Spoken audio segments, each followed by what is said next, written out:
Hello kids, my self Poonam Kumawat और हम लोग पढ़ रहे थे एंजियोस्पर्मिक सीड के बारे में। ठीक है, अगर हम सीड की बात करें तो सीड को मॉर्फोलॉजिकली हम बोल सकते हैं कि ये क्या होता है, राइपेंड ओवरी होती है, सॉरी ओव्यूल। ठीक है, राइपेंड ओव्यूल को हम किस नाम से जानते हैं? एज ए सीड के नाम से जानते हैं। ठीक है, या फिर आप सीड के लिए एक और डेफिनेशन सेट कर सकते हो, वो ये कि जो सीड है वो क्या है, is a mature fertilized integumented megasporangium integumented megasporangium। ठीक है, यानी कि मेगास्पोरेंजियम मतलब ओव्यूल। ठीक है, तो ये दो डेफिनेशन आप सीड के लिए यूज़ कर सकते हैं कि सीड बेसिकली क्या है। तो हम इसमें बोलते हैं कि सीड जो है वो एक ओव्यूल जब कम्प्लीटली राइप्ड हो जाता है, उसमें फर्टिलाइजेशन की फिनोमिना कंप्लीट हो जाती है, तो किसका फॉर्मेशन होता है? सीड का फॉर्मेशन होता है। इसके अलावा हम बोल सकते हैं कि जो सीड है वो बेसिकली लास्ट रिजल्ट होता है सेक्सुअल रिप्रोडक्शन का। ठीक है, तो आप यूँ भी बोल सकते हो, it is a final product of sexual reproduction. ये इम्पॉर्टेंट स्टेटमेंट है। ठीक है, और इसको आप फर्टिलाइज्ड ओव्यूल भी या राइपेंड ओव्यूल या फिर आप इसको फर्टिलाइज्ड ओव्यूल भी बोल सकते हो। तो ये अलग अलग तरीके से आप सीड के बारे में बोल सकते हैं कि सीड जो है वो एक फर्टिलाइज्ड ओव्यूल है या राइपेंड ओव्यूल है या एक मेच्योर फर्टिलाइज्ड इंटेग्यूमेंटेड मेगास्पोरेंजियम है, या फिर आप फाइनल प्रोडक्ट भी बता सकते हो इसको सेक्सुअल रिप्रोडक्शन का। ठीक है, तो बेसिकली एक फर्टिलाइज्ड ओव्यूल यानी कि जो सीड है वो कन्वर्ट करता है, यानी कि जो सीड है वो फॉर्म होता है कहाँ पे? Inside the fruit. तो जो सीड है वो कहाँ फॉर्म्ड होता है? Formed in side the fruit. ठीक है, फ्रूट्स के अंदर ये बनता है। ठीक है, और एक टिपिकली सीड की बात करें कि एक सीड की प्रेजेंस की देखें कि सीड में बेसिकली क्या क्या चीज़ें प्रेजेंट है। तो एक टिपिकली जो सीड है वो कंसिस्ट ऑफ, ठीक है, तो वो किस किस से मिलके बना होगा? उसके पास सीड कोट है, प्लस इसके अलावा कोटिलीडोन डॉन्स, ठीक है, प्लस एक एम्ब्रियो एक्सिस। इन सबको अगर हम मिला दें तो हमारे सामने किसका फॉर्मेशन हो जाएगा? एक सीड का फॉर्मेशन हो जाता है। ठीक है, तो सीड में बेसिकली हम सीड कोट, कोटिलीडोन्स और एम्ब्रियोनल एक्सिस को देखते हैं। ठीक है, तो कोटिलीडोन जो होते हैं वो एम्ब्रियो की बहुत ही सिंपल स्ट्रक्चर होते हैं। ठीक है, और ये कोटिलीडोन्स काफ़ी थिक होते हैं, यानी कि अगर सीड कोट तो हमें पता है एक आउटर मोस्ट लेयर होती है, प्रोटेक्टिंग लेयर होती है जो इंटेग्यूमेंट से बनी होती है। अगर हम कोटिलीडोन्स की बात करें तो बेसिकली कोटिलीडोन्स के बारे में हम देखते हैं कि कोटिलीडोन्स क्या होते हैं। Cotyledons of the embryo are simple structure. ये क्या होते हैं? सिंपल स्ट्रक्चर्स हैं। ठीक है, और जनरली ये क्या होती हैं? थिक होते हैं कोटिलीडोन्स। थिक होने के पीछे या थिक या फिर आप बोल सकते हो ये स्वेलन होते हैं। ठीक है, रीज़न क्या है इनके स्वेलन होने का? क्योंकि ये क्या करती हैं? फूड स्टोर करती हैं या फिर रिजर्व करती हैं। ठीक है, अब फूड रिजर्व की बात चल रही है तो आपको पता है कि जो फूड रिजर्व पोर्शन है जिसको हम आप किस फॉर्म में बोलते हैं, यानी कि जो फूड यहाँ पे रिजर्व रहता है एज इन लेग्यूम्स के अंदर, हम देखते हैं कोटिलीडोन्स के अंदर फूड रिजर्व रहता है एज इन लेग्यूम्स। ठीक है, तो इस तरीके से हमें कोटिलिडोन्स की देखने को मिलता है। अच्छा, अब अगर हम बात करें मैच्योर सीड, अब मैच्योर सीड है उनके पास कोटिलिडोन्स में, मतलब कोटिलिडोन, मोनोकोटिलिडोन, डाइकोटिलिडोन दोनों ही सीड हमारे सामने रहते हैं। लेकिन अगर हम मैच्योर सीड की बात करें तो वहाँ पे एंडोस्पर्म की प्रेजेंस होती है या नहीं होती, इसके बेसिस पे भी हम लोग कंसिडर करते हैं सीड के टाइप, क्योंकि जो सीड है ना, इस सीड के हम 3 मेन पार्ट कंसिडर करते हैं इसके अलावा। ठीक है, सीड के हम कितने मेन पार्ट कंसिडर करते हैं? सीड जो होता है वो 3 मेन पार्ट से मिलके बना होता है। फर्स्ट मेन पार्ट तो वही हम लोग ले रहे हैं एज ए सीड कोट।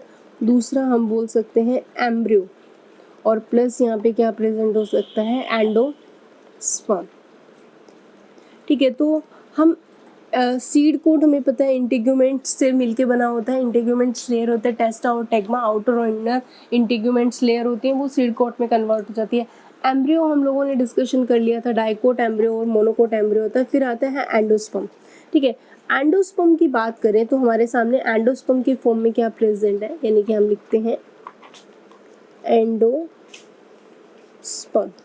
ठीक है, तो एंडोस्पर्म की पर्सपेक्टिव अगर हम देखें तो एंडोस्पर्म जो होते हैं वो न्यूट्रिटिव टिश्यू होते हैं। पहली चीज तो न्यूट्रिटिव टिश्यू है। ठीक है, और ये सीड के अंदर प्रेजेंट हो भी सकते हैं और नहीं, विच मे बी प्रेजेंट और एब्सेंट इन सीड, यानी कि प्रेजेंट हो भी सकते हैं और नहीं भी हो सकते हैं। ठीक है, एंजियोस्पर्मिक जो सीड होते हैं उनको क्लासिफाई करते हैं हम 2 कैटेगरी के अंदर, on the basis of presence and absence of endosperm. ठीक है, तो हम एंडोस्पर्म की प्रेजेंस और एब्सेंस के बेसिस पे जो एंजियोस्पर्मिक सीड है उसको कितने कैटेगरी में डिवाइड कर दिया? 2 कैटेगरी में, यानी कि एंजियोस्पर्मिक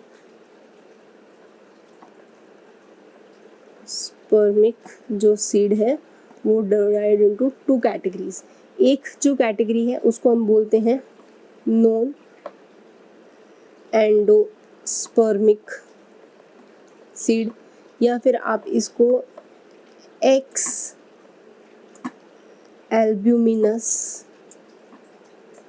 सीड बोल सकते हो, या फिर आप इसको non albuminous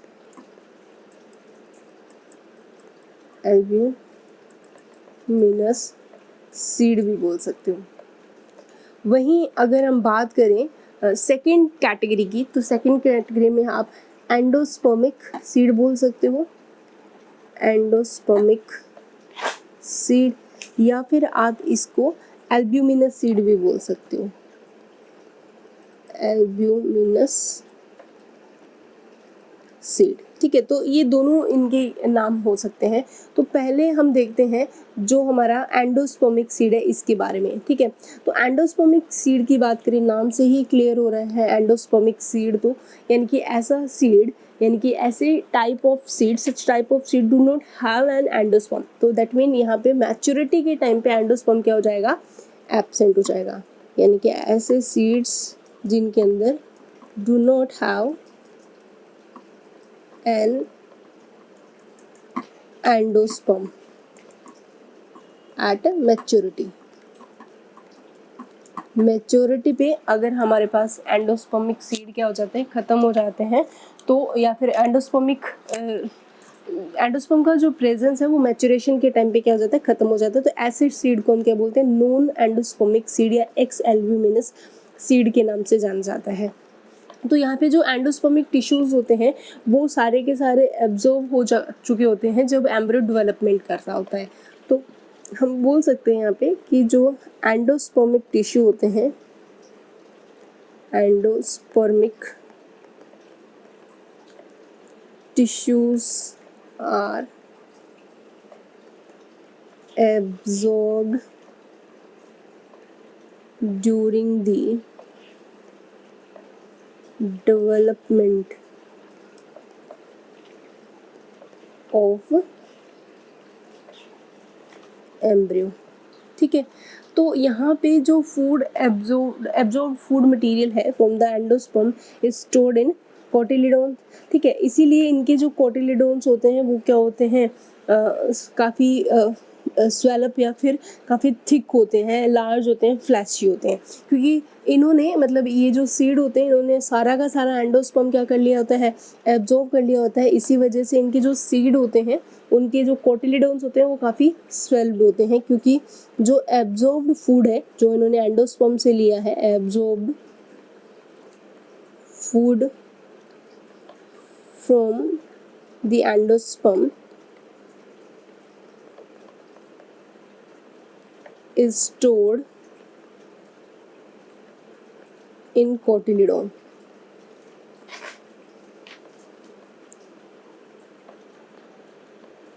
That's why they become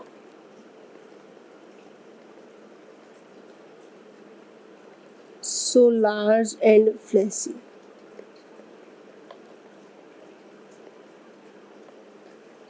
ठीक है, तो इस वजह से जो नॉन एंडोस्पर्मिक सीड होते हैं या एक्स एल्ब्यूमिनस सीड होते हैं, अगर आप उनकी कोटिलिडोन्स देखोगे तो वो काफ़ी स्वेल्ड अप होते हैं, काफ़ी ऐसे लार्ज और फ्लैशी होते हैं। एग्जाम्पल से ये चीज़ समझ में आएगी कि ऐसे कौन से सीड हैं। तो हमारे सामने एग्जाम्पल आता है कैप्सेला, और मोस्ट ऑफ डाइकोटिलिडोन्स जो होते हैं वो नॉन एंडोस्पर्मिक ही होते हैं। तो कैप्सेला तो आएगा ही आएगा इसमें, कैप्सेला एंड most of डाइकोटिलिडोन्स। एग्जाम्पल डाइकोटिलिडोन्स में अगर हम देखें तो जैसे कि ग्राम, पी, बीन, ग्राउंडनट, ठीक है, इसके अलावा सनफ्लावर। तो ये ऐसे काफ़ी सारे एग्जाम्पल हैं जो डाइकोटिलिडोन है, और मोस्टली डाइकोटिलिडोन सारे के सारे क्या आ रहे हैं, नॉन एंडोस्पर्मिक होते हैं। इसके अंदर कुछ डाइकोटिलिडोन्स ऐसे भी होते हैं जैसे कि कैस्टर। ये काफ़ी इंपॉर्टेंट क्वेश्चन है यहाँ पे कि जो कैस्टर होता है, बट कैस्टर भी क्या है, डाइकोटिलिडोन है, बट कैस्टर सीड्स जो होते हैं वो कैसे होते हैं, कैस्टर सीड्स आर एंडोस्पर्मिक, ये एक्सेप्शनली प्रेजेंट होते हैं। ठीक है, तो जो नॉन एंडोस्पर्मिक सीड हम देखें डाइकोट्स के अंदर हमें देखने को मिलता है, तो ये सारे के सारे आ गए। ठीक है, लेकिन कुछ ऐसे मोनोकोटिलिडोन सीड भी होते हैं जो कि होते तो मोनोकोट है लेकिन फिर भी वो कैसे होते हैं, नॉन एंडोस्पर्मिक मोनोकोट। तो ये भी क्वेश्चन बहुत इंपॉर्टेंट रहता है कि नॉन एंडोस्पर्मिक मोनोकोट सीड का एग्जाम्पल देखें तो ऑर्किड। ये सबसे इम्पोर्टेंट क्वेश्चन है कि जो ऑर्किड है वो मोनोकोट है, लेकिन मोनोकोट होते हुए भी उनकी जो सीड है वो कैसे हैं, नॉन एंडोस्पर्मिक सीड है। ठीक है, इसके अलावा मनी प्लांट जिसको पोथोस बोला जाता है। ठीक है, वैलिसिनेरिया। ठीक है, तो इस तरीके से ऐसे काफ़ी सारे एक्सेप्शनली परसिस्ट करते हैं, ये होते मोनोकोट हैं लेकिन इनके जो सीड है वो कैसे देखने को मिलते हैं, नॉन एंडोस्पर्मिक। अब हम लोग देखते हैं, ये तो सारी बातें थी नॉन एंडोस्पर्मिक सीड के बारे में। अब देखते हैं एंडोस्पर्मिक सीड के अंदर क्या क्या चीज़ें आती हैं। तो एंडोस्पर्मिक सीड में हम देखते हैं कि इसके अंदर पहली चीज़ तो इनके अंदर फूड जो होता है वो स्टोर्ड रहता है in endosperm. Food is stored in endosperm. ठीक है, एंडोस्पर्मिक टिश्यू जो होते हैं इनके अंदर वो यूटिलाइज किए जाते हैं। एक एम्ब्रियो के डेवलपमेंट के साथ तो बहुत थोड़ा यूटिलाइज होता है, बाकी ये सेव करके रखते हैं उस खाने को कि जब सीड जर्मिनेट करेगा, ठीक है, उस टाइम पे वो इस स्टोर्ड फूड को क्या करता है, यूटिलाइज करता है। तो आप बोल सकते हो कि जो एंडोस्पर्मिक टिश्यूज होते हैं in these seeds are utilized during the germination of seed. ठीक है, तो इनके जो कोटिलिडोन्स होंगे वो कैसे होंगे, फिर इनके जो कोटिलिडोन्स होंगे वो थिन होंगे। कोटिलिडोन्स कैसे होंगे, इनके थिन होंगे। ठीक है, और मेम्ब्रेनस होंगे, थिन एंड मेम्ब्रेनस।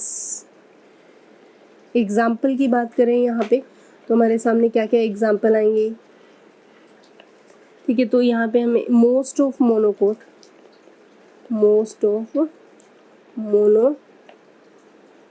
इनके एग्जाम्पल होंगे। मोनोकोट सीड की अगर हम बात करें तो जैसे कि वीट, राइस, कोकोनट, बार्ले, मेज एक्सेट्रा। ठीक है, लेकिन यहाँ पे एक्सेप्शन मैंने आपको यहाँ पे ये बताया ही था कि एक्सेप्शन में क्या था, कैस्टर जो होते हैं वो हमें देखने को मिलते नहीं, सॉरी ऑर्किड देखोगे तो ये मोनोकोट्स होते हैं, लेकिन फिर भी इनके अंदर जो सीड होते हैं वो कैसे होते हैं, एंडोस्पर्मिक सीड देखने को मिलता है। तो यहाँ पे जो हमारे सामने एक्सेप्शन देखने को मिलता है वो किसका रहेगा, ऑर्किड, क्योंकि ऑर्किड जो होते हैं वो खुद मोनोकोट्स होते हैं, लेकिन उनके अंदर जो सीड होते हैं वो कैसे होते हैं, नॉन एंडोस्पर्मिक सीड के उनके अंदर प्रेजेंस देखने को मिलती है। ठीक है, एंडोस्पर्मिक सीड कुछ एक्सेप्शन भी देखने को मिलते हैं, कुछ डायकोट्स होते हैं, ठीक है, जिनके अंदर एंडोस्पर्मिक सीड हमें देखने को मिलते हैं। ठीक है, तो डायकोट्स के अंदर अगर आपको याद है कैस्टर तो था ही एग्जाम्पल, इसके अलावा और भी आप एग्जाम्पल देख सकते हो, जैसे कॉटन, ये भी बहुत इंपॉर्टेंट क्वेश्चन है बट मैं यहाँ लिख देती हूँ कॉटन। ठीक है, और पपाया। ठीक है, ये सारे के सारे होते डायकोट्स हैं, लेकिन इनके सीड कौन से होते हैं, एंडोस्पर्मिक सीड होते हैं। ठीक है, तो इस तरीके से ये बहुत ही इंपॉर्टेंट क्वेश्चन है कि एंडोस्पर्मिक डायकोट सीड कौन से होते हैं और एंडोस्पर्मिक मोनोकोट सीड कौन से होते हैं। तो मोनोकोट सीड के अंदर तो ये सारी लिस्ट है ही आपके सामने। ठीक है, और डायकोट सीड के अंदर पूछा जाए तो कैस्टर, कॉटन और पपाया जो है वो एंडोस्पर्मिक डायकोट सीड है। ठीक है, अब एनसीईआरटी ने जो आपकी जो डायग्राम दिया है, कुछ स्ट्रक्चर्स दिखा रखी है सीड की, वो किस तरीके से है, तो आप इस डायग्राम में देखोगे जो कि आपके एनसीईआरटी का डायग्राम है, जिसके अंदर आपको अगर फर्स्ट डायग्राम में कॉटिलिडोन्स की प्रेजेंस बहुत क्लियरली देखने को मिल रही है, और ये जो सीड है वो किसका है, बीन सीड है। ठीक है, और अगर आप देखोगे दोनों कॉटिलिडोन्स के बिल्कुल यहाँ पे छोटा सा एक रीजन देखने को मिलता है, वो होता है स्मॉल पोर होता है, माइक्रोपाइल क्या होता है, स्मॉल पोर होता है। ठीक है, उसके बाद में कैस्टर सीड भी दिखा रखा है, यानी कि ये जो सीड है वो कौन सा है, कैस्टर सीड है। ठीक है, तो कैस्टर सीड के अंदर आपको इस सारे की सारी चीज़ें क्लियरली दिख रही है कि सीड कोड प्रेजेंट होता है, एंडोस्पर्म है, कैस्टर मैंने बोला था कि डायकोट है, लेकिन फिर भी आप देखोगे यहाँ पे इस तरीके से, ये देखो क्या प्रेजेंट होता है, एंडोस्पर्म प्रेजेंट है, और कोटिलिडोन्स भी यहाँ पे देखने को मिलते हैं। तो इस तरह की जो स्ट्रक्चर है वो हमें देखने को मिलती है किसके अंदर, कैस्टर। और ये जो डायग्राम है वो है अनियन सीड का। अनियन सीड के अंदर आप देखोगे तो सारी चीज़ें देखने को मिल रही है, सीड कोट है, कॉटिलिडोन है, यहाँ पे एंडोस्पर्म की भी प्रेजेंस देखने को मिल रही है, रूट टिप, हाइपोकोटाइल और ब्यूम्यूल रीजन हमें इजीली, आपको पता है कभी कभी जो नीट का एग्जाम रहता है उसके अंदर यहाँ पे लेबलिंग की हुई मिल जाती है, ये पार्ट कौन सा है, ये बी पार्ट कौन सा है, तो इस तरीके से डायग्राम बहुत इंपॉर्टेंट होता है। फिर आता है सबसे इम्पॉर्टेंट डायग्राम जो भी आज बोर्ड की लेवल पे भी पूछ लिया जाता है, क्योंकि ये जो डायग्राम है मोनोकोट का वो सबसे इम्पॉर्टेंट डायग्राम है, क्योंकि ये किसका है, मेज का डायग्राम है। ठीक है, तो मेज का डायग्राम बहुत इंपॉर्टेंट डायग्राम है, क्योंकि इसके अंदर अगर आप देखोगे तो पेरिकार्प पोर्शन दिख रहा है यहाँ पे। ठीक है, और पेरिकार्प पोर्शन की जो आउटर मोस्ट सीड कोट का पोर्शन हम पेरिकार्प कंसिडर करते हैं, इनकी पेरिकार्प, मेसोकार्प और एंडोकार्प तीनों मिलके एक फ्रूट वॉल का फॉर्मेशन करते हैं। ठीक है, तो आप यहाँ पे देखोगे कि यहाँ पे एंडोस्पर्म भी प्रेजेंट है, और एंडोस्पर्म को कवर करने के लिए इसके चारों तरफ क्या प्रेजेंट होती है, एक स्पेशल लेयर प्रेजेंट होती है जो कि प्रोटीन की बनी होती है। ठीक है, और पेरिकार्प के साथ ही कौन प्रेजेंट होता है, सीड कोट प्रेजेंट होते हैं। ठीक है, अब यहाँ पे जो ये लेयर दिखती है, इस लेयर को क्या बोला जाता है, एल्यूरोन लेयर। ठीक है, जो कि 3n रहती है। ट्रिप्लोइड यहाँ पे इसकी पॉलीप्लोइड देखने को मिलती है। और ये जो लेयर होती है ना, ये बेसिकली किसकी बनी होती है, ये प्रोटीन की बनी होती है। ठीक है, तो प्रोटीनियस लेयर होती है। ठीक है, इसके अलावा अगर आप यहाँ पे ध्यान से देखोगे तो स्क्यूटेलम रीजन देखने को मिलता है। जो स्क्यूटेलम होता है वो यहाँ पे बेसिकली कोटिलिडोन होता है, कोटिलिडोन। ठीक है, और उसके अलावा कॉलियोप्टाइल और कॉलियोराइजा, ये प्लूमूल और रेडिकल को कवरिंग करने के लिए शीथ प्रेजेंट होती है। तो इस तरीके से हमें मोनोकोट का डायग्राम देखने को मिलता है। और ये डायग्राम किसका है, मेज का डायग्राम है। तो हमने अभी तक दो मोनोकोट के डायग्राम डिस्कशन किए हैं, एक तो ग्रास का और एक मेज का। दोनों ही बहुत इंपॉर्टेंट है, आपसे दोनों ही क्वेश्चन बोर्ड में आ सकते हैं कि मेज का डायग्राम ड्रॉ करो या फिर ग्रास मोनोकोट सीड के डायग्राम को ड्रॉ करो। तो आपको ये दोनों डायग्राम बहुत अच्छे से क्लियर होने चाहिए। ठीक है, सीड बेसिकली कहाँ प्रेजेंट होते हैं, फ्रूट के बीच में प्रेजेंट होते हैं। ठीक है, तो ये अगर देखोगे यहाँ पे सीड है, अगर ये देखोगे तो यहाँ पे सीड प्रेजेंट है। ठीक है, और सीड के चारों तरफ क्या प्रेजेंट होते हैं, फ्रूट वॉल प्रेजेंट होती है। तो ये जो फ्रूट है उसके भी अलग अलग टाइप है। वैसे तो क्लास 11th के अंदर आपने मॉर्फोलॉजी के अंदर फ्रूट्स एंड इसके टाइप्स पढ़े थे, लेकिन फिर भी यहाँ पे एक मेन जो टाइप रहता है, एक तो फॉल्स फ्रूट और एक ट्रू फ्रूट है, उनके बारे में ज़रूर डिस्कशन करेंगे। ठीक है, तो अब हम देखते हैं यहाँ पे मोनोकोट सीड की बात चल रही थी, तो पहले उसी को डिस्कशन कर लेते हैं। तो अगर आप देखोगे मोनोकोट जो सीड है, यहाँ पे मोनोकोट सीड, तो आपके सामने दो मोनोकोट सीड आपके सामने आए हैं। एक तो किसका था, ग्रास का था।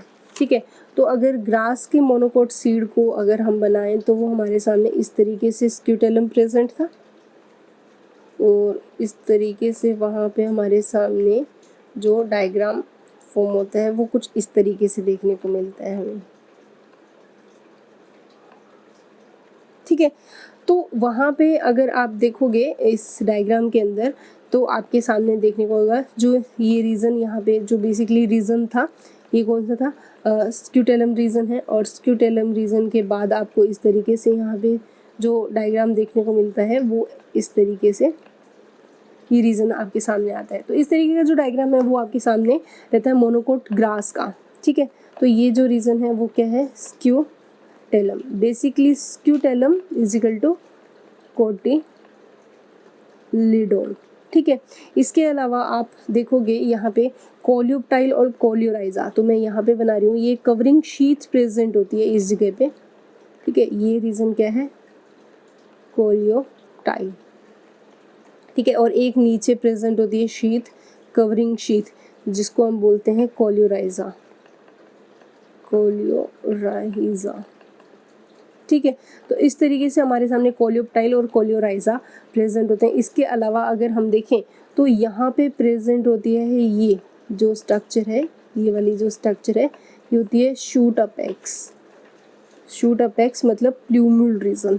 ठीक है, और यहाँ पे जो प्रेजेंट है और इस रीजन को हम क्या बोलते हैं, रूट अपेक्स, यानी कि रेडिकल रीजन। ठीक है, लेकिन जो रेडिकल रीजन होता है इसके और कॉलियोराइजा के बीच में एक और लेयर प्रेजेंट होती है यहाँ पे, और इस लेयर को हम बोलते हैं रूट कैप। ठीक है, तो आप यहाँ पे इसके अलावा एक छोटा सा स्ट्रक्चर यहाँ पे और देखने को मिलता है, ये होते हैं एपीब्लास्ट। ठीक है, यानी कि एपीब्लास्ट का मतलब क्या था, यानी कि रिड्यूस्ड कोटिलिडोन, जो सब में तो नहीं होता लेकिन कुछ कोटिलिडोन सीड होते हैं जिनके अंदर हमें इस तरीके का रिड्यूस फॉर्म में कोटिलिडोन देखने को मिलता है। वेल डेवलप तो एक ही होता है जो कि स्क्यूटेलम के नाम से जाना जाता है। तो इस तरीके से हमारे जो सामने आती है वो मोनोकोट सीड है, लेकिन किसका है, ग्रास का है। ठीक है, वही मोनोकोट सीड की अगर बात करें, लेकिन किसकी, मेज में, तो आप देखोगे मेज का जो सीड है इसको भी ड्रॉ करना आपको बहुत अच्छे से आना चाहिए, क्योंकि इसके ऊपर भी काफ़ी इंपॉर्टेंट क्वेश्चन आता है। तो हम इसका जो डायग्राम है वो कुछ इस तरीके से हमारे सामने आएगा। ठीक है, मोनोकोट जो मेज का जो डायग्राम है वो हमारे सामने इस तरीके से आता है। इसके अंदर सबसे इम्पोर्टेंट जो लेयर है वो मैं बना रही हूँ, वो होती है एल्यूरोन लेयर। ठीक है, तो ये जो लेयर है वो कौन सी है, एल्यूरोन लेयर है। और ये एल्यूरोन लेयर किसको घेरे रखती है, यहाँ पे है एंडोस्पर्म। ये फुल ऑन यहाँ पे क्या भरा हुआ है, एंडोस्पर्म भरा हुआ है। ठीक है, इसके अलावा जो ये रीज़न है हमारे सामने, ये रीज़न कौन सा है, ये वाला कोटिलीडोन रीज़न है, ठीक है, स्क्यूटेलम जिसको बोलते हैं। इसके अलावा हमारे पास यहाँ पे प्ल्यूम्यूल और रेडिकल भी देखने को मिलेंगे, ठीक है, ये प्ल्यूम्यूल और रेडिकल्स हमारे सामने क्लियरली अपीयर है। इसके अलावा इन दोनों को कवर करने के लिए यहाँ पे एक और शीथ प्रेजेंट होती है, कोलियोप्टाइल और कोलियोराइजा। तो अगर हम लेबलिंग करें इन सब की तो किस तरीके से हमारे सामने आती है मोनोकोट मेज का अगर हम देखें तो सबसे पहले हम बनाते हैं इसकी आउटर मोस्ट लेयर जो कि ये थी, एंड ये किसकी बनी होती है, आप पेरिकार्प और प्लस सीड कोट दोनों को ऐड कर सकते हैं, ठीक है। इसके अलावा यहाँ पे जो लेयर थी वो ये लेयर थी एल्यूरोन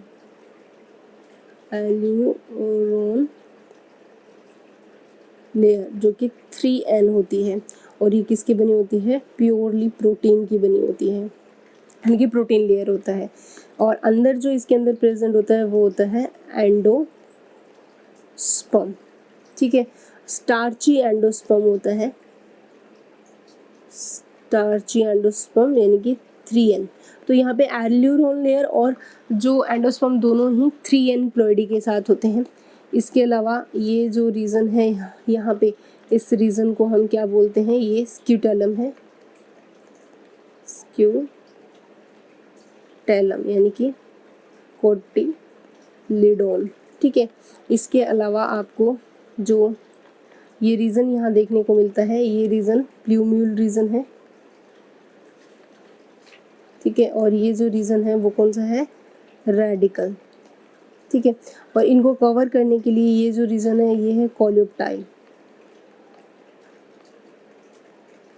और यहाँ पे ये शीथ होती है इसको बोलते हैं कोलियोराइजा।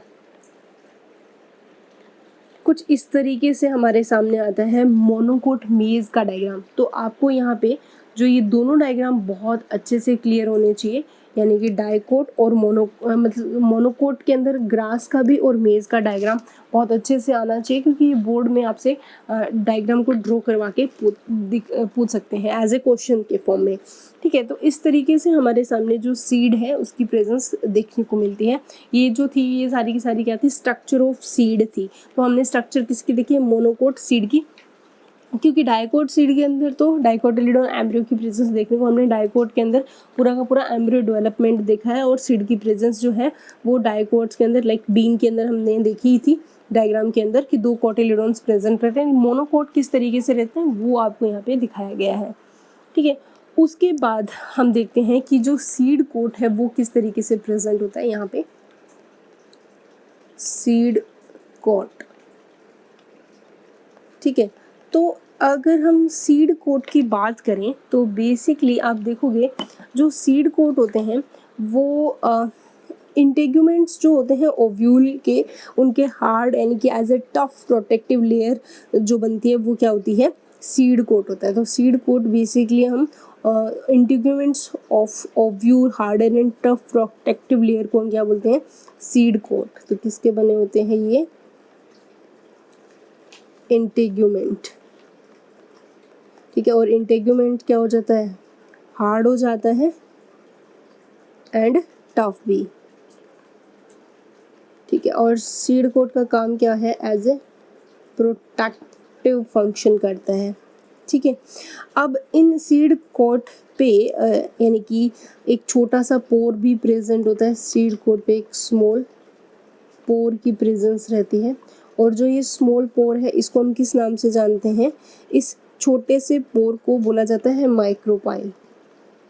बड़ा ही इम्पोर्टेंट रोल प्ले करता है माइक्रोपाइल। तो अगर हम माइक्रोपाइल की बात करें तो सीड कोट पे ये छोटा सा पोर प्रेजेंट होता है, ये क्या काम करता है, तो ये फैसिलिटेट करता है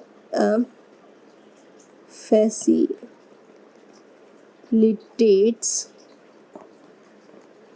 entry of seed, entry of oxygen and water into the seed during germination,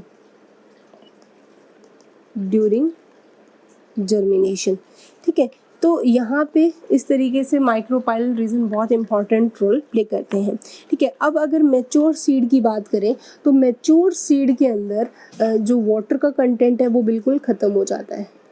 यानी कि मैच्योर सीड की अगर हम बात करें, ठीक है, तो मैच्योर सीड में हमें क्या देखने को मिलता है कि यहाँ पे जो वाटर कंटेंट है वो रिड्यूस होता है और सीड जो होता है वो क्या हो जाता है, ड्राई हो जाता है। मैं मोस्टली यही चीज़ होती है कि वाटर, तो यहाँ पे क्या हो गया, वाटर कंटेंट इज रिड्यूस्ड। ठीक है, और जो सीड बिकम रिलेटिवली ड्राई। ठीक है, यानी कि लगभग 10 to 15% मॉइस्चराइज़र जो होता है वो मास का ही प्रेजेंट होता है। यानी कि 10 to 15% जो मॉइस्चर होता है, मॉइस्चर बाय मास। ठीक है, अब क्या होता है कि सीड के अंदर क्या प्रेजेंट होता है, एम्ब्रियो। ठीक है, अब सीड जब मैच्योर हो गया तो उसके अंदर एक वेल डेवलप एम्ब्रियो पड़ा है। अब एम्ब्रियो तो क्या है कि वो एक ऐसी जब तक उसे एक कंफर्टेबल या फिर एक अडेप्टेबल सूटेबल इन्वायरमेंट नहीं मिलता तब तक वो सीड क्या नहीं होगा, जर्मिनेट नहीं होगा।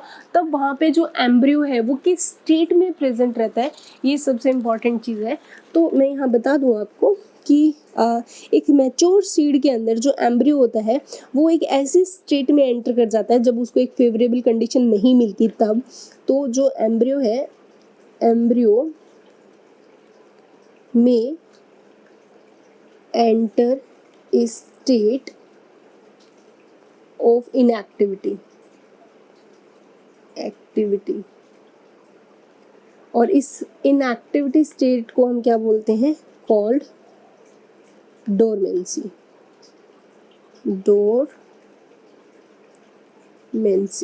ठीक है, इस inactivity stage को हम क्या बोलते हैं, dormancy।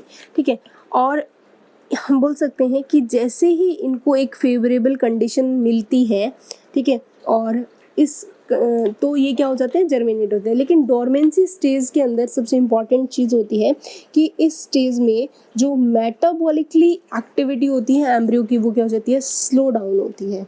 तो हम बोल सकते हैं मेटाबॉलिक एक्टिविटी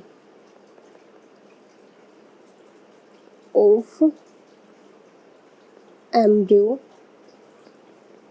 स्लो डाउन। ठीक है, डोरमेंसी स्टेज में। लेकिन ये डोरमेंसी स्टेज कब ब्रेक होगी, जब इफ फेवरेबल कंडीशन आएगी। यानी कि favourable condition are available,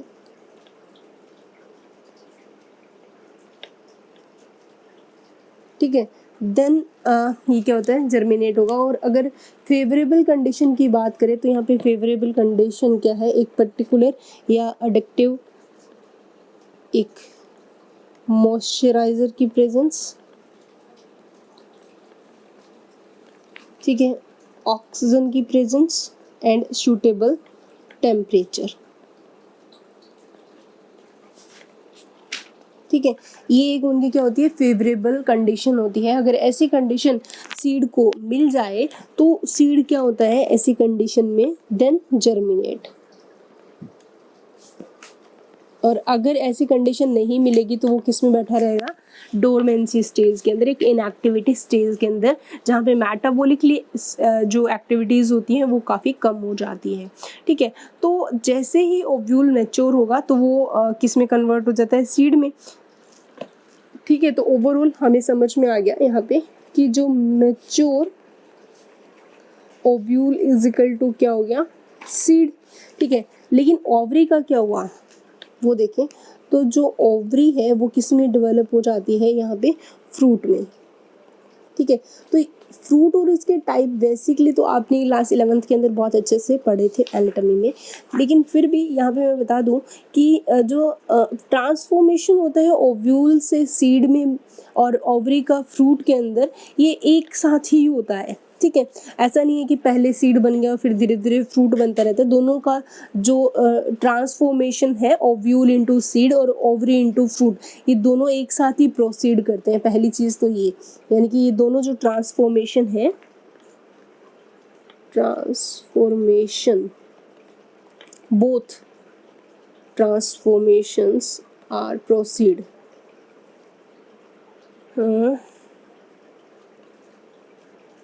proceeds simultaneously।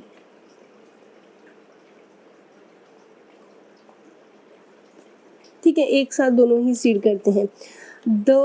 अब आगे क्या होता है कि अब जो वॉल होती है ओवरी की, ठीक है, वॉल ऑफ ओवरी, वो किस में प्रोसीड होती है, वो किस में डेवलप होती है, तो ये इम्पॉर्टेंट है। जो वॉल होती है ओवरी की वो प्रोसीड होती है पेरिकार्प में, ठीक है। तो यानी कि the wall of ovary develop into the wall of fruit, ठीक है, जिसको हम क्या बोलते हैं, पेरिकार्प, ठीक है। तो पेरिकार्प बेसिकली क्या होती है, वॉल ऑफ फ्रूट भी इसको आप बोल सकते हो, ठीक है। अब जो ये फ्रूट है वो फ्लैशी भी हो सकते हैं, जैसे कि गुआवा, ऑरेंज और मैंगो की बात करें, और जो ये फ्रूट होते हैं वो ड्राई भी हो सकते हैं, जैसे ग्राउंडनट और मस्टर्ड। तो फ्रूट की जो प्रेजेंस है वो हमें दोनों तरीके से देखने को मिलेगी, यानी कि जो बेसिकली अगर फ्रूट्स की बात करें तो ये जो फ्रूट्स हैं वो पहली कंडीशन, और ये ड्राई भी हो सकते हैं, ठीक है, और ये फ्लैशी भी हो सकते हैं, ठीक है, ड्राई भी हो सकते हैं और फ्लैशी भी हो सकते हैं। दोनों ही हमें देखने को मिलते हैं। अगर ड्राई का एग्जांपल लोगे तो ड्राई के अंदर बहुत सारे सीड हैं जो कि ड्राई रहते हैं। ड्राई फ्रूट्स जो आप खाते हो वो सारे के सारे ड्राई फ्रूट्स में ही आते हैं, ड्राई होते हैं वो सारे के सारे फ्रूट्स, लाइक ग्राउंड नट हो गया, ठीक है, मस्टर्ड, ये तो वो एग्जाम्पल है जो आपके एनसीईआरटी के अंदर गिवन है। और फ्लैशी की बात करें तो गुआवा, ऑरेंज, ठीक है, तो मैंगो एक्सेट्रा, ये सारे के सारे किस में आते हैं, फ्लैशी, ठीक है। तो इस तरीके से हमें फ्रूट्स की प्रेजेंस देखने को मिलती है।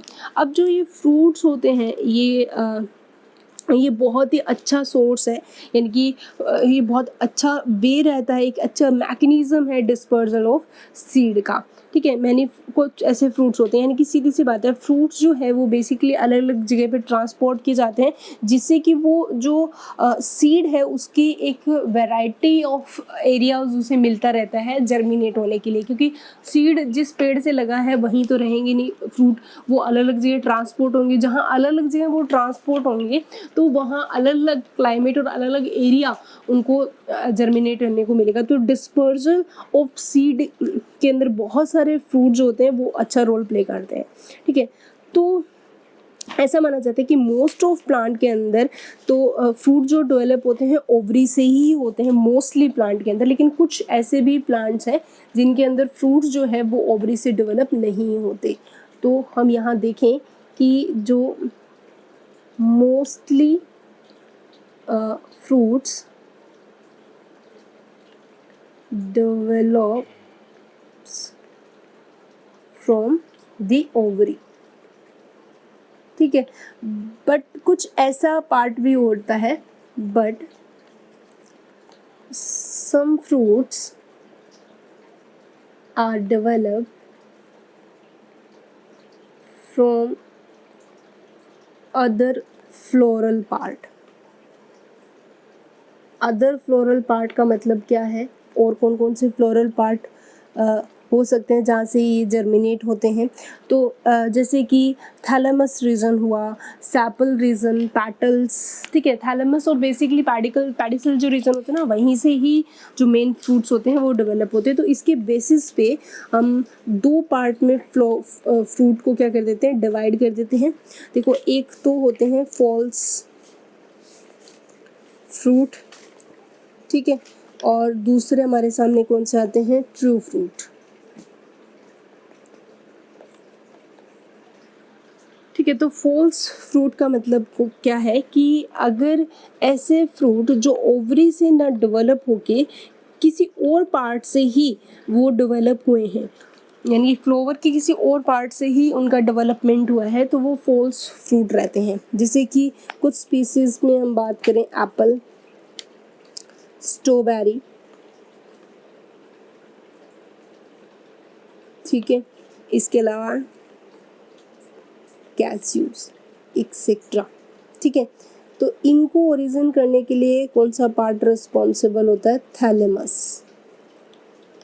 ठीक है, तो ये किससे ओरिजिनेट होते हैं, थैलेमस ऑल्सो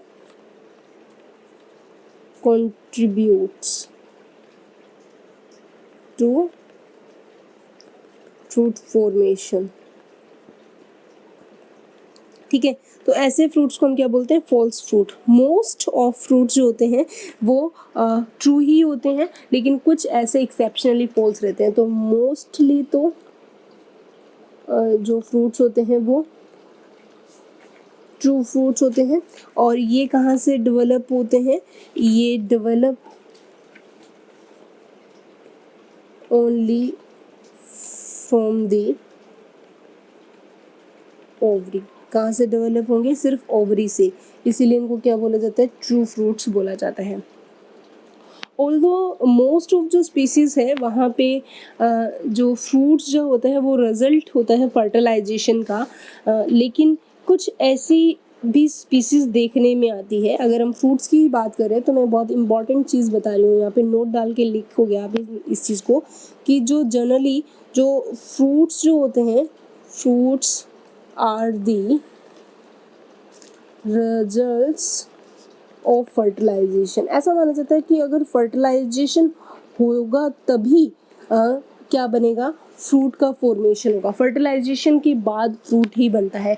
लेकिन कुछ ऐसी स्पीसीज होती हैं, कुछ ऐसी स्पीसीज प्रेजेंट है, there are a few species जिनके अंदर ऐसी चीज़ें सही नहीं होती।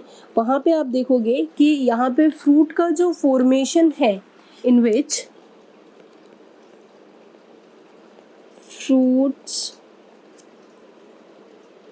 develops without fertilization। आप देखोगे कि यहाँ पे जो फ्रूट का डेवलपमेंट हो रहा है वो विदाउट फर्टिलाइजेशन हो रहा है। ऐसे फ्रूट्स को हम किस नाम से जानेंगे, ऐसे फ्रूट्स को हम क्या बोलते हैं, पार्थेनोकार्पिक फ्रूट माना जाता है। तो such fruits are called parthenocarpic fruits. ऐसे को हम पार्थेनोकार्पिक फ्रूट्स बोलते हैं। ठीक है, तो यहाँ पे पार्थेनोकार्पिक फ्रूट्स का एग्जाम्पल देखें तो एग्जाम्पल आता है बनाना। ठीक है, बनाना जो है वो एक सही एग्जाम्पल है, is one such example for parthenocarpic fruit. ठीक है, पार्थेनोकार्पिक जो है वो इंड्यूस होती है through the application of growth hormone, and क्या बनाएगी, फ्रूट्स, ऐसे फ्रूट्स का फॉर्मेशन करेगी कि जो क्या होते हैं, सीडलेस फ्रूट्स होते हैं। ठीक है, तो that's a very important thing कि जो पार्थेनोकार्पी है, parthenocarpy can be induced through the application of growth hormone, and such fruits are seedless. और ऐसे फ्रूट्स क्या होते हैं, पार्थेनोकार्पिक के थ्रू जो फ्रूट्स बनते हैं वो क्या होते हैं, सीडलेस माने जाते हैं। ठीक है, तो इस तरीके से आप देखोगे यहाँ पे कि हमें जो फ्रूट्स देखने को मिलते हैं वो ट्रू भी हैं, फॉल्स भी हैं, और इसके अलावा पार्थेनोकार्पिक भी हैं। अब फ्रूट्स और सीड के बारे में हम बात कर ही रहे थे, तो एक स्टेटमेंट आता है कि सीड जो होता है ऑफर करता है, यानी कि seed offer several advantage to angiosperm. Seed किस तरीके से, कौन कौन सी एडवांटेज है जो एंजियोस्पर्म को ऑफर करता है, अगर हम उनके बारे में बात करें तो मैं स्टेटमेंट लिखती हूँ पहले तो, यानी कि जो सीड एंजियोस्पर्मिक सीड है वो बेसिकली ऑफर करता है, या आपकी एनसीईआरटी का स्टेटमेंट है, सेवरल एडवांटेज टू एंजियोस्पर्म। ठीक है, तो अगर हम एडवांटेज की बात करें तो सबसे पहली जो एडवांटेज है वो है कि reproductive process such as a pollination and fertilization are dependent to water, seed formation is more dependable. ठीक है, तो यहाँ पे देखोगे कि जो रिप्रोडक्टिव प्रोसेस है, रिप्रोडक्टिव प्रोसेस जैसे कि such as pollination and fertilization are independent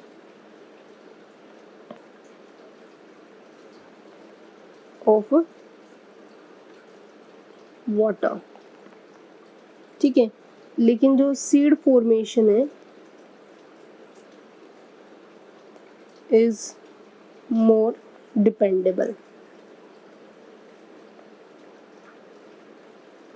ठीक है, and also seed have better adaptive strategy for the dispersal of new habitat। और जो सीड होते हैं इनके पास यानी कि काफ़ी सारी ऐसी अडप्टिव स्ट्रैटेजीज होती हैं जिनकी हेल्प से वो अलग अलग जगह पे इजीली क्या हो सकता है, स्प्रेड हो सकता है। ठीक है, यानी कि अलग अलग जगह फैल सकता है, जिससे क्या बेनिफिट होगा, जो स्पीसीज़ है उसको अलग अलग एरिया मिलेगा, अलग अलग हैबिटेट मिलेगा ग्रो होने के लिए, habitats and help the species to colonies in other area, to colonies in other areas. इसके अलावा हम देखें इसमें और क्या क्या बेनिफिट है, तो आप देखोगे कि जो सीड होते हैं उनके पास खुद का एक सफिशिएंट फूड रिजर्व रहता है जो यंग सीडलिंग का नरिशमेंट करवाता रहता है। ठीक है, जब तक कि वो फोटोसिंथेसिस ना करना लग जाए। तो सीड के पास यानी कि दे हैव सफिशिएंट फूड रहता है एज अ रिजर्व के फॉर्म में, जब तक कि जो यंग सीडलिंग है are nourished until they are capable of photosynthesis, जब तक कि वो फोटोसिंथेसिस खुद से करना ना लग जाए ऑन देयर ऑन। ठीक है, इसके अलावा जो सीड है उसके अंदर बेसिकली एक एम्ब्रियो, यंग एम्ब्रियो होता है, तो सीड कोट के ऊपर क्या प्रेजेंट, मतलब सीड जो है वो एक हार्ड कोट प्रिपेयर करता है जिसको हम क्या बोलते हैं, सीड कोट के नाम से जानते हैं। ठीक है, और ये क्या करता है, provides protection to the young embryo. ठीक है, तो सीड को हम बेसिकली प्रोडक्ट मानते हैं सेक्सुअल रिप्रोडक्शन का, और दूसरा ये जनरेट करता है new genetic combination leading to varieties. Last हमारे पास जो पॉइंट आता है सीड का वो ये आता है कि सीड जो है, seed is products of sexual reproduction. ठीक है, and they generate new genetic combinations leading to variation। क्योंकि सेक्सुअल रिप्रोडक्शन से हुआ है तो आपको पता है सेक्सुअल रिप्रोडक्शन में डेफिनेटली जेनेटिक वेरिएशन आती ही आती है, ठीक है। तो आप यहाँ पे देखोगे कि इस तरीके से जो सीड है वो काफ़ी सारी एडवांटेज दे रहा है। जो एंजियोस्पर्मिक सीड होते हैं उनको, सीड को हम बेसिस मानते हैं अवर एग्रीकल्चर का। डिहाइड्रेशन और dormancy of mature seed are crucial for the storage of seed, ठीक है, which can be use as a food through out the, ठीक है। तो जब तक कि नेक्स्ट सीजन से जो क्रॉप राइज ना हो जाए तब तक हमें डिहाइड्रेशन और डोरमेंसी जो है सीड की बनाए रखनी बहुत ज़रूरी है, क्योंकि अगर ये दोनों स्टेट रहेगी तभी हम सीड को लंबे टाइम तक क्या कर सकते हैं, स्टोर कर सकते हैं, 1 साल के लिए स्टोर कर सकते हैं, जब तक कि अपनी नेक्स्ट क्रॉप में इसका यूज़ ना ले लें, ठीक है। तो अब आप देखोगे कि जो सीड है उनके अंदर ये एक बहुत इंपॉर्टेंट स्टेटमेंट है, मैं लिख देती हूँ यहाँ पे, that's a very important, dehydration and dormancy of mature seed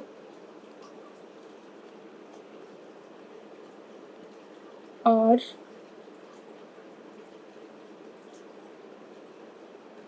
crucial for storage of seeds which can be used as a food throughout the year,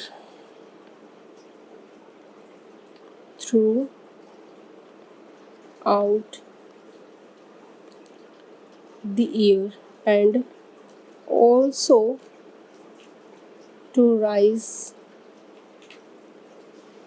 crop in next season, ठीक है। अब आप देखोगे यहाँ पे डोरमेंसी और डिहाइड्रेशन ये as it is आपके ऑप्शन में आ सकते हैं, लेकिन जो सीड होता है ना उनका एक पर्टिकुलर पीरियड होता है, उस उतने पीरियड में अगर उनको एक फेवरेबल कंडीशन मिल गई तो वो वाइबल हो जाता है। जैसे कि पोलन ग्रेन नहीं थे, पोलन ग्रेन का भी एक स्पेसिफिक पीरियड था कि वो जब एंथर से रिलीज हो जाते हैं तो उनका एक पर्टिकुलर वाइबल पीरियड था कि उसी पीरियड के अंदर वो जर्मिनेट हो जाते हैं, अदरवाइज उनकी वाइबिलिटी क्या हो जाती है, सीड पोलन ग्रेन्स की वो लॉस हो जाती है। ठीक इसी तरीके से तो हमारे सामने एक क्वेश्चन आता है कि how do long the seed remain alive after they are dispersed, ठीक है। तो इसका मतलब है कि एक पर्टिकुलर पीरियड तो होता है जो कि वैरी करेगा हर एक सीड का।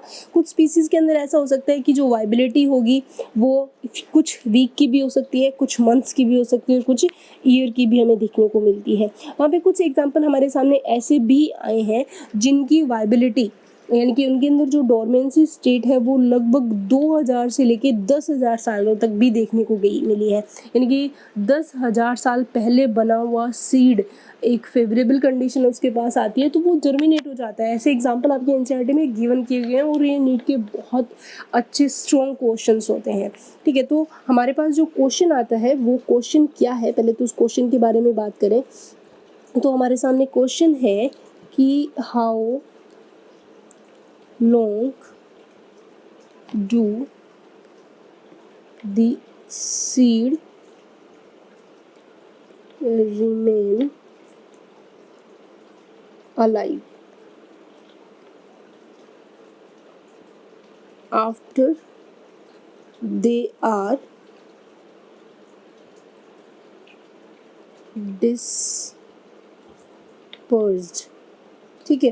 तो ये सबसे इम्पोर्टेंट क्वेश्चन है, बोर्ड का क्वेश्चन हो सकता है। तो इसका जो हमारे पास आंसर आएगा वो ये है कि यहाँ पे एक पीरियड रहता है जनरली जो वैरी करता है, ठीक है, जो कि हर एक सीड की स्पीसीज के लिए अलग रहता है। तो अगर कुछ in a few species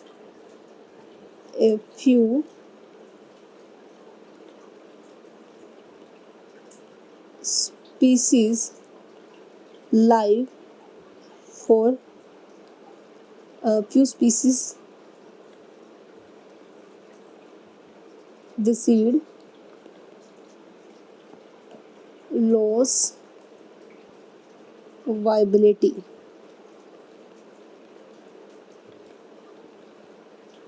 within a few months। कुछ ही महीनों में वो अपनी वाइबिलिटी को खो सकते हैं। लेकिन कुछ ऐसे भी सीड होते हैं जो कि सेवरल ऑफ ईयर भी हमें देखने को मिलते हैं, यानी कि seeds of a large number of species live for several years. ठीक है, अब कुछ ऐसे सीड हमें देखने को मिलते हैं जो 1000 ऑफ ईयर्स भी प्रेजेंट होते हैं।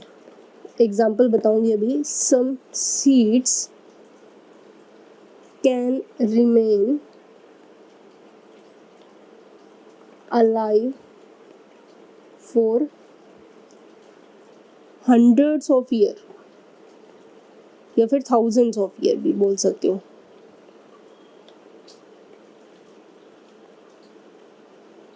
ठीक है, तो यहाँ पे तो अगर इस क्वेश्चन का आंसर हमारे पास आता है कि वो कुछ महीनों तक भी हो सकता है, ईयर्स तक भी हो सकता है, 1000 ऑफ ईयर्स तक भी हमें वाइबिलिटी उनमें देखने को मिलती है। तो यहाँ पे 1000 ऑफ ईयर्स के अंदर हमारे पास जो एग्जाम्पल आता है वो आता है अभी तक जो रिकॉर्ड किया गया है, ओल्डेस्ट इज़ द यूनिट लाइपेन। ठीक है, यानी कि यहाँ पे आप देखोगे कि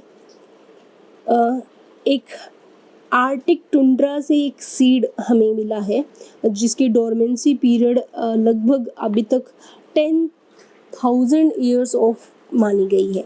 ठीक है, जो कि एक फ्लावर उसने जर्मिनेट हुआ है और उसने फ्लावर भी फॉर्म किया। तो अभी तक का जो एस्टिमेटेड रिकॉर्ड है वो है 10,000 ऑफ ईयर्स। द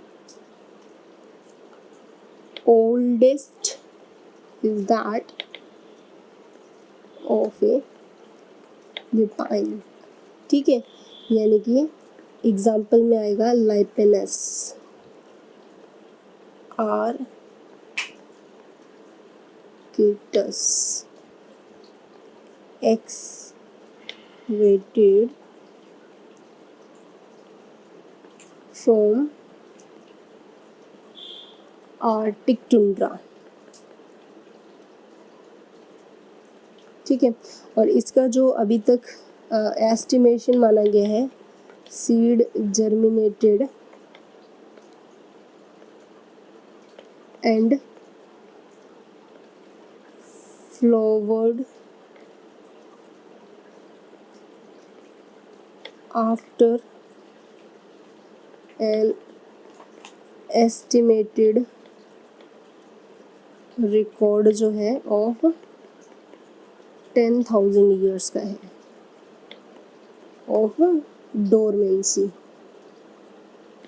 ठीक है, और एक ऐसा ही हमारे पास जो सेकंड एग्जाम्पल रहता है वो एक रिसेंट रिकॉर्ड है, वो है 200 years old viable seed of the date plant. Old viable seed is of the date palm. ठीक है, तो इस तरीके से आप देखोगे कि काफ़ी सारे क्वेश्चन जो हैं वो इन सारी चीज़ों को क्लियर होते हैं कि सीड का जो वाइबिलिटी पीरियड है वो क्या होता है, वो अलग अलग हो सकता है। यानी कि जो ये क्वेश्चन है हमारा, इसके अंदर हमारे पास आंसर क्लियरली मिल रहा है। कुछ ही स्पीसीज़ हैं जिनका फ्यू मंथ्स का होता है, अदरवाइज हमें कुछ सालों तक हम सीड को क्या कर सकते हैं, स्टोर कर सकते हैं, एंड देन आप उसको एक पर्टिकुलर एक्वायर्ड मतलब एक कंफर्टेबल जोन दोगे, या फिर आप बोल सकते हो कि एक ऐसा क्लाइमेट उसको प्रोवाइड किया जाएगा जिससे कि वो इजीली जर्मिनेट हो जाए। तो आप देखोगे कि वहाँ पे जो जर्मिनेशन पीरियड है वो आपको इजीली देखने को मिलता है उनके अंदर। ठीक है, तो ये तो थी उनके अंदर वाइबिलिटी पीरियड की बात, वो अलग अलग पीरियड तक क्या हो सकते हैं, वाइबल हो सकते हैं। अब आता है सीड का जर्मिनेशन कैसे होगा। नेक्स्ट जो हमारे सामने क्वेश्चन है वो है germination of seed. Germination of seed, seed germinate कैसे होता है। ठीक है, तो दो टाइप से इनके अंदर जर्मिनेशन देखा गया है, वो डिपेंड करता है बिहेवियर ऑफ कॉटिलिडोन्स, ठीक है, पे, और एक विविपैरस जर्मिनेशन भी फाइंड किया गया है। तो ओवरऑल हम दो टाइप का मान के चलते हैं, जो जर्मिनेशन है वो बेसिकली दो टाइप का ही रहता है, एक तो एपीजियल जर्मिनेशन, ठीक है, और दूसरा है हाइपोजियल जर्मिनेशन। ठीक है, एपीजियल और हाइपोजियल जर्मिनेशन, इसके ये जो दोनों टाइप है वो किसके बेसिस पे है, डिपेंडिंग अपॉन बिहेवियर ऑफ कोटिलिडोन। इसके अलावा जो थर्ड टाइप हम लोग देखते हैं वो अलग है, और उसको हम बोलते हैं विविपैरस जर्मिनेशन। ठीक है, तो बेसिकली तो हम दो ही पढ़ेंगे, लेकिन तीसरा भी आपको बताया जाएगा। तो पहले हम देखते हैं एपीजियल जर्मिनेशन। तो फर्स्ट हमारे सामने है वो कौन सा है, एपीजियल जर्मिनेशन। तो इस जर्मिनेशन में, इस तरह की जर्मिनेशन में देखते हैं कि जो हाइपोकोटाइल है, ग्रोथ जो रहती है हाइपोकोटाइल के, कोटिलिडोन जो होते हैं वो पुश्ड आउट हो जाते हैं सॉइल से, यानी कि ड्यू टू हाइपोकोटाइल ग्रोथ या इलोंगिनेशन की बात करें तो जो कोटिलिडोन्स होते हैं वो सॉइल के बाहर की तरफ क्या हो जाते हैं, पुश्ड आउट हो जाते हैं। क्या हम बोल सकते हैं, ड्यू टू हाइपोकोटाइल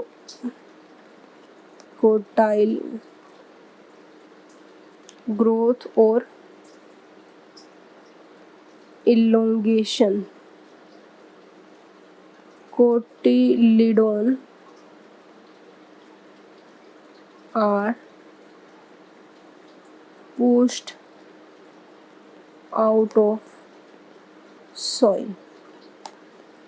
ठीक है, तो यहाँ पे जो जर्मिनेशन है वो कहाँ देखने को मिलेगा, इस तरीके का जर्मिनेशन वो मिलेगा कैप्सुला में, कैस्टर में, टेमेराइड में, बीन में, एक्सेट्रा। ठीक है, तो ऐसे केस में जो अप ग्राउंड है कोटिलिडोन का, वो ग्रीन लीफ लाइक हमें देखने को मिलता है, यानी कि कोटिलिडोन जो होते हैं ना वो एज ए लीफ की तरह बिहेव करते हैं, बट एक्चुअली में वो लीफ होते ही नहीं है। तो यहाँ पे जो कोटिलिडोनरी लीफ बोला जाता है, और यही फोटोसिंथेसिस करेंगे जब तक कि वो खुद की अपनी लीफ डेवलप ना कर सके। ठीक है, तो एग्जाम्पल्स में हम इसको डायग्राम के थ्रू हम देखें तो एपीजियल जर्मिनेशन का जो डायग्राम है वो कुछ इस तरीके से है। तो इस तरीके से हमारे सामने जो एपीजियल जर्मिनेशन देखने को मिलता है, तो आप यहाँ देखोगे कि एपीजियल जर्मिनेशन में क्या हो रहा है, ये मान लो सीड है, इसको हमने सॉइल के अंदर लगाया, और इस सीड से जो हमारे सामने दो रीजन है, यानी कि कोटिलिडोन से नीचे का जो रीजन होता है उसको हाइपोकोटाइल रीजन बोलते हैं। ठीक है, तो हाइपोकोटाइल रीजन जो है वो यहाँ से पहले तो रूट का फॉर्मेशन होना स्टार्ट हो जाता है, ठीक है, रूट नीचे की तरफ हो जाती है, तो फिर ये ग्रीन जो सेगमेंट है वो बाहर आता है, वो हाइपोकोटाइल रीजन होता है। और ग्रीन सेगमेंट जो है, अब अगर आप देखोगे तो यहाँ पे हाइपोकोटाइल जो है वो as a leaf like structure हमारे सामने दिख रहे हैं। तो कुछ ऐसी भी स्पीसीज देखी गई हैं, कुछ ऐसे केस भी देखे गए हैं कि जो कोटिलीडोन है वो ग्रीन लीफ के फॉर्म में भी आते हैं कई बार, और वो फोटोसिंथेसिस परफॉर्म करते हैं। ठीक है, तो ये जो है वो कोटिलीडोन्स है, और कोटिलीडोन्स के ऊपर का जो पोर्शन होता है उसको हम बोलते हैं एपिकोटाइल। तो कभी कभी एपिकोटाइल और हाइपोकोटाइल ये दो टर्म है वो क्लियर ही नहीं हो पाती क्या है। तो यानी कि कोटिलीडोन्स के जो नीचे का और रूट के ऊपर का जो ग्रीन पोर्शन हमारे सामने आता है वो तो कौन सा रीजन होता है, हाइपोकोटाइल। ठीक है, और जो लीफ और कोटिलीडोन के ऊपर का जो पोर्शन होता है उसको हम बोलते हैं एपिकोटाइल रीजन। ठीक है, तो यहाँ पे इस तरीके से जो जर्मिनेशन है वो एपिजियल जर्मिनेशन कहलाता है, जो कि नॉर्मली कैप्सेला, कैस्टर और बीन्स के अंदर में देखने को मिलता है। सेकंड जो हमारे सामने जर्मिनेशन आता है वो है हाइपोफाइजियल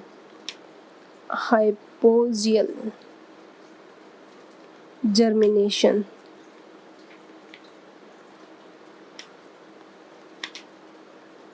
ठीक है, तो अगर इसमें हम देखें हाइपोजियल के अंदर, due to growth of epicotyl जो प्लूम्यूल है वो सबसे पहले बाहर आएगा, कोटिलीडोन जो है अंडरग्राउंड ही रहेंगे यहाँ पे।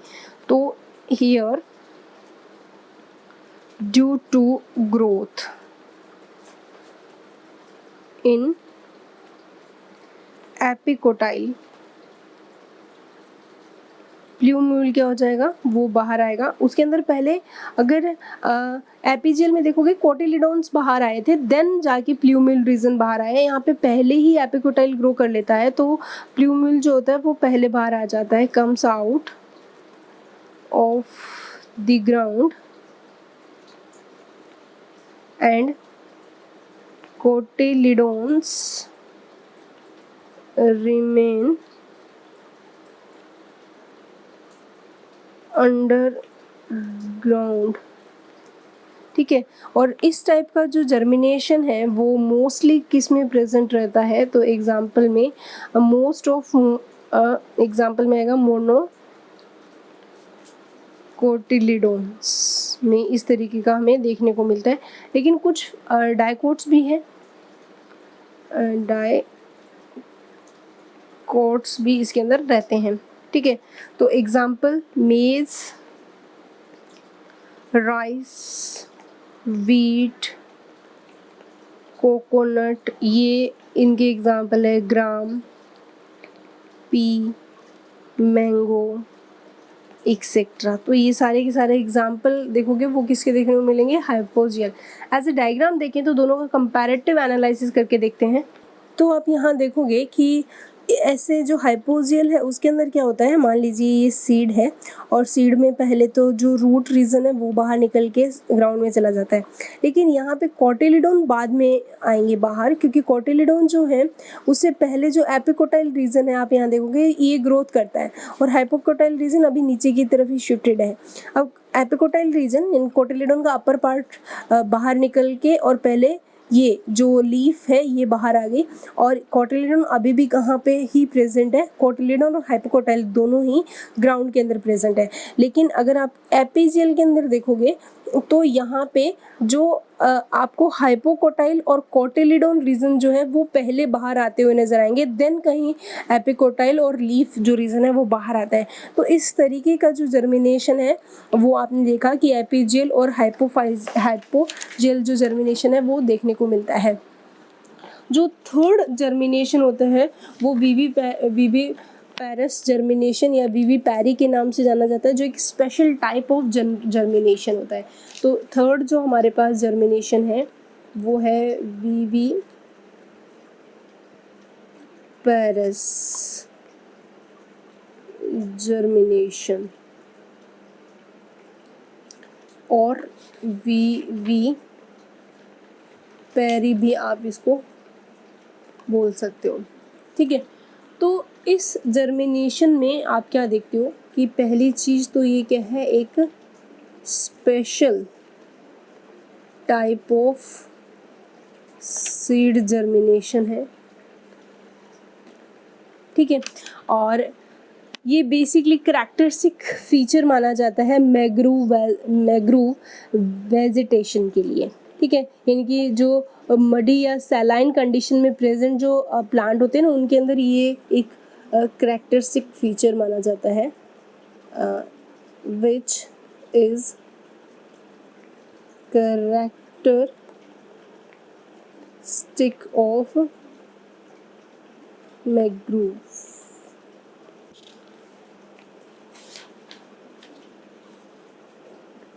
Vegetation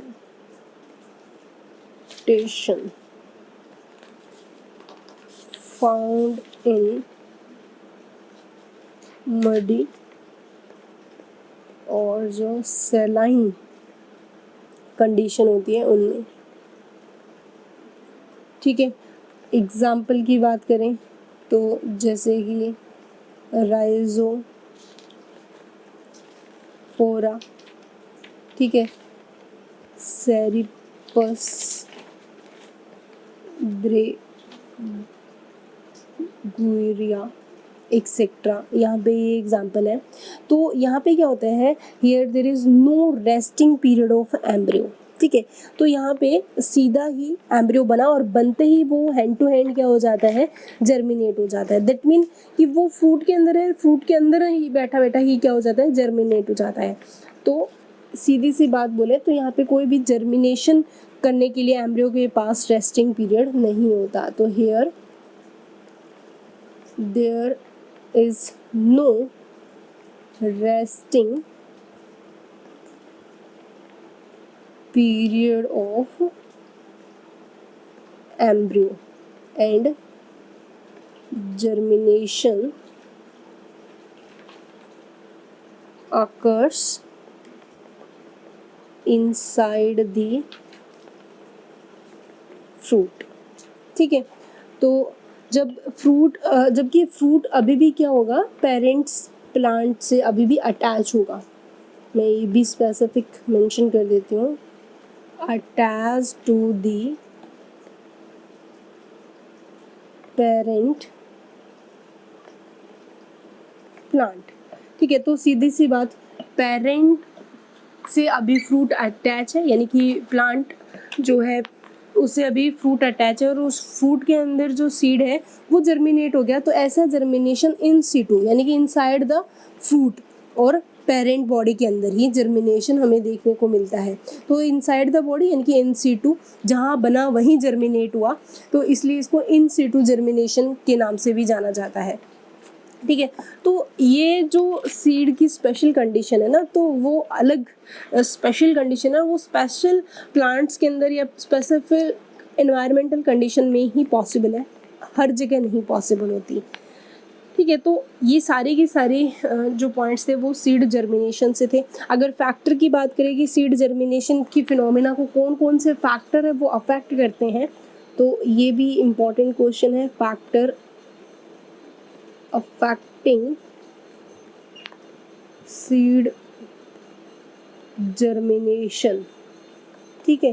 तो कौन कौन से फैक्टर आते हैं, तो यहाँ पे जो पहला फैक्टर है हमारे सामने वो रहता है मॉइस्चराइज़र, मॉइस्चर, और आप बोल सकते हो वाटर, ठीक है।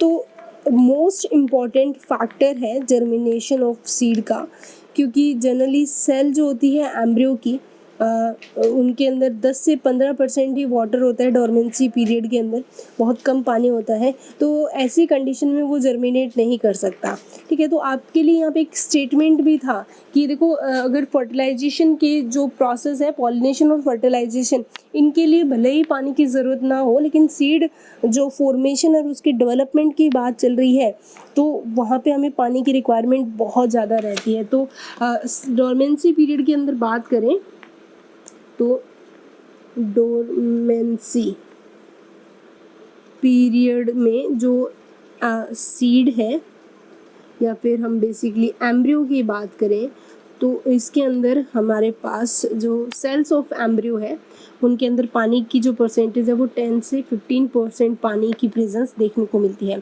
ठीक है। अब वाइटल एक्टिविटी लाइक ग्रोथ और डेवलपमेंट करने के लिए हमें एक्टिविटी चाहिए, इतने कम पानी में तो वो डेवलप नहीं कर पाएगा।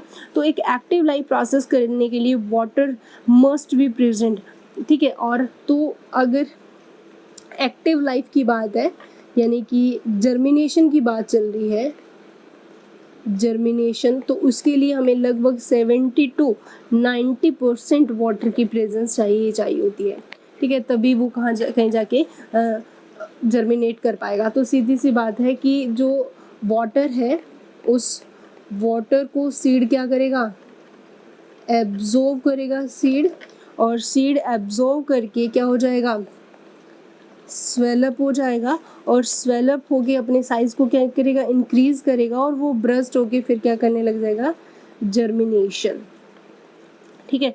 तो अब क्वेश्चन आता है कि वाटर जो है वो कहाँ से एब्जॉर्ब होता है, तो वाटर इज एब्जॉर्ब्ड, क्योंकि सीड तो किस में बैठा होता है, सीड कोट में बैठा होता है, और सीड कोट हार्ड होते हैं, टफ होते हैं, तो वो seed coat and micropyle region जो कि देखने को मिलता है, कुछ पोर्शन तो मैक्सिमम तो माइक्रोपाइल रीजन से ही जाते हैं, लेकिन ऐसा नहीं है कि वो हार्डन पार्ट भी क्या कर लेता है, वाटर को एब्जॉर्ब कर लेता है।